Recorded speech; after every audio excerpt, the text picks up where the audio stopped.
thrusters prime. 30 seconds to atmospheric breach. Let's talk name recognition for a moment. You may not know the name Treasure, but you're probably familiar with the developer's work. Their resume includes stuff like Gunstar Heroes, Ikaruga, Radiant Silvergun. Indeed, some of the most intense and well-respected shooters of all time emerged from the halls of this fabled Japanese studio, including another name you may not know: Sin and Punishment. Like many of Treasure's other releases, Sin and Punishment was a critically acclaimed shooter, and aided in development by Nintendo's R&D 1 team, it was easily one of the most impressive games released for the Nintendo 64. But sadly, it was a masterpiece North American gamers never got to experience.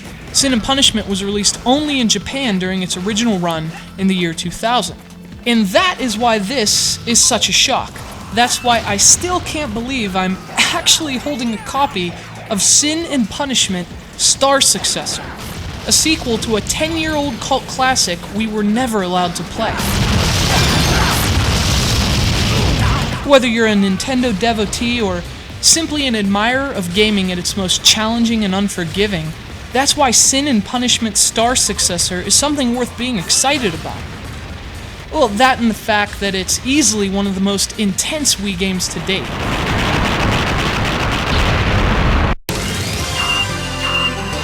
Like its exalted Nintendo 64 ancestor, Star Successor is kinda like an on-rails shooter, but to leave its description at that would be a disservice to the game and the decade-long wait its fans have painstakingly endured. Yeah, Star Successor is sorta like an on-rails shooter. It's also one of the most frantic and pulse-quickening games you'll play this year, certainly on Wii. It's a game that deserves all the praise it's received, and it's great to see Nintendo finally bring this series to the States.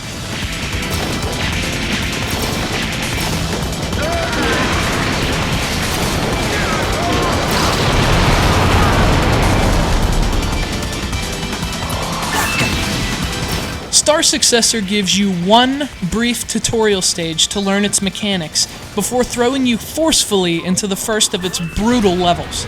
Prolonged stretches of seemingly thousands of swarming enemies. You'll fight them off by moving your character with the nunchuck's analog stick and holding B on the Wii Remote to fire unlimited ammunition.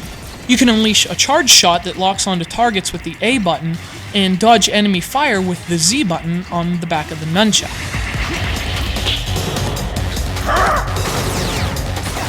It does take a level or two to get used to the game's controls, but once you've figured them out, you'll have no trouble controlling Star Successor.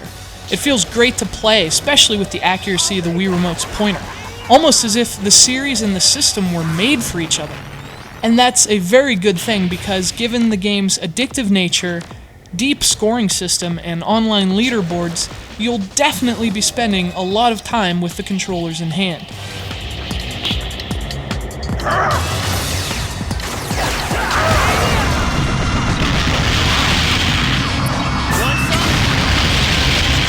One of Treasure's calling cards is the difficulty it tends to inject into its work, and in Star Successor, that injection acts like a vaccine that will probably keep the casuals away. There's no way around it, this game is very challenging. It's a sometimes prohibitively difficult jaunt through bullet hell, an experience in old-school savagery some will call a masochistic exercise in self-abuse. Of course, those for whom the game resonates we'll just call it awesome.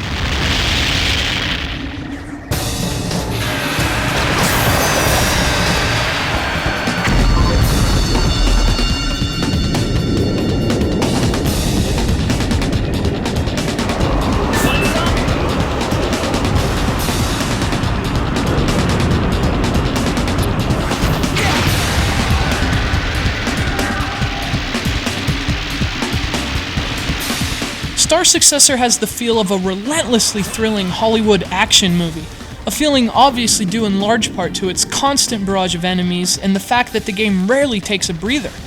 But that vibe is perpetuated by the game's boss battles. After decades of clashing with similar bosses in video games, they can often feel a bit contrived. But Star Successor's bosses boast clever designs, are rewarding to defeat, and seem to be waiting around every corner. The game sacrifices storytelling in its relentless pursuit of action, but hidden somewhere within Star Successor is a discussion about humanity, a discourse which takes place on a dystopian Earth seemingly bereft of naturally occurring life. Land and water, which were once teeming ecosystems, have been suffused by creatures which are neither natural or mechanical, at least not entirely. And as you try to survive this strange world, the echo of constant explosions masks a profound question. What makes two people only half human? Of course, that is all very hidden. The action is so emphasized, it's impossible to explore the game's doctrines, if it really has any in the first place. Indeed, what could be a potentially relevant narrative about the definition of humanity is relegated only to occasional and casual exploration. The story buried beneath the bullets is at odds with the game's exhilaratingly action-focused ethos. Don't think, just destroy. And really, that's exactly the way Sin and Punishment should be.